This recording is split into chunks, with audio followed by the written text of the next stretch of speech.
Tahu kan? Dulu aku kan analog banget ya. Iya, udah berapa kali. Ayo digital, tetap aja analog. Tapi begitu kenal Kena- teknologi Heeh. AR, wow. Oh, bener. Bisa mengcapture sebuah ampli Mm-mm. walaupun tidak mirip banget, tapi sedikit menyerupai.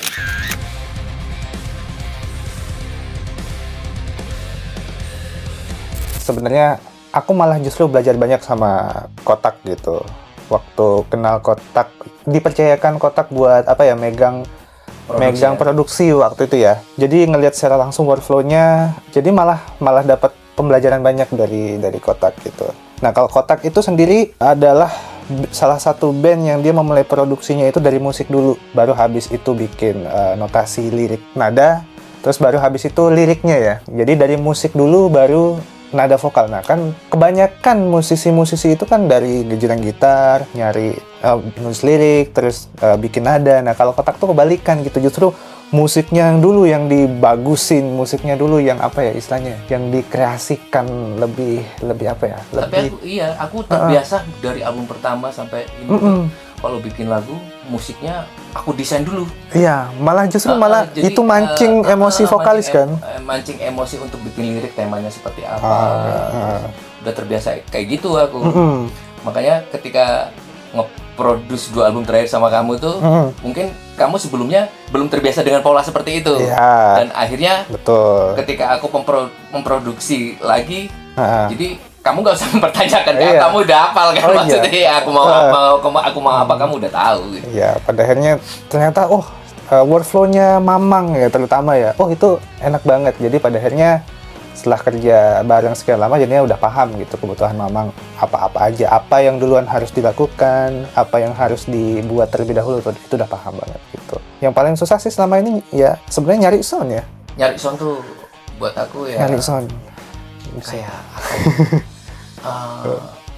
Kadang-kadang seharian Iya. sendiri gitu. seharian sendiri tuh untuk nyariin sound, karena menurutku tuh apa ya, suguhan mutlak kalau di aku, kalau di Iya. musik yang aku bikin tuh. Karena itu bakal jadi benang merah keseluruhannya Iya, kan. kayak Gitu. apa yang bisa gini ya, Mm-mm. gimana caranya ya orang menerima konsep musikku Iya, betul. kenceng, tapi gimana caranya nggak yang masih enak didengar, empuk didengar. Soalnya orang kebanyakan berisik banget. Ya, kadang asal Distorsi isi. banget, iya. Kadang asal isi, kadang asal buka gain gede. Iya. Orang soalnya kadang-kadang gini, Mang.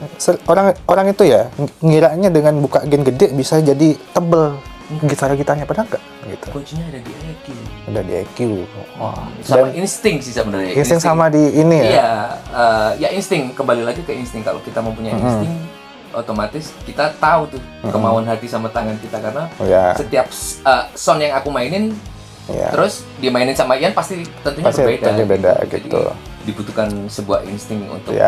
memenuhi kebutuhan yang cocok dengan jarimu. Betul. Sama ini sih, yang aku salut sama Mamang itu adalah ini. Dia mau pakai ampli apapun, ya. Dia suaranya sama gitu. Jadi emang kadang-kadang bukan di gearnya melekatnya sound signaturenya seorang gitaris gitu, tapi di apa ya? Di feel-nya ya, balik lagi ya. Apa yang main sama ya?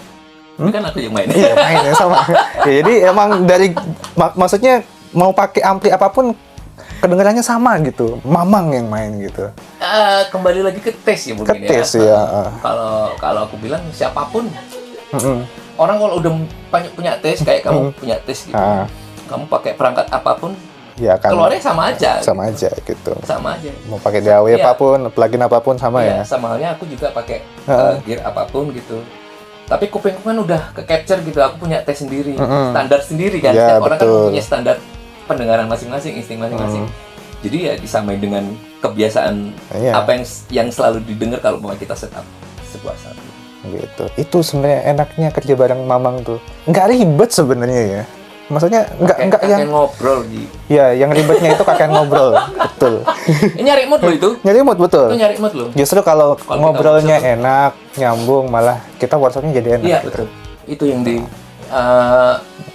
itu tadi nyari kan Ya. mood itu harus diciptakan. Iya, betul. Betul. Kalau kita workshop moodnya nggak enak, nggak dapet lagi Iya, nanti. betul. Soalnya Nggak banyak bakal- banget yang nanyain, itu Iya. Mamang setup gitarnya gimana sih suaranya kayak gitu gitu. Gimana ya? Aku bingung mau jelasinnya. Iya sama gitu. Kadang-kadang kita cuma flat Flat doang. doang kadang-kadang ya udah jadi gitu. Aku kadang ada pertanyaan yang sama kayak gitu. Aduh gimana nih jawabnya? Makanya waktu Jackson gimana kayak gitu. Udah lihat aja sendiri.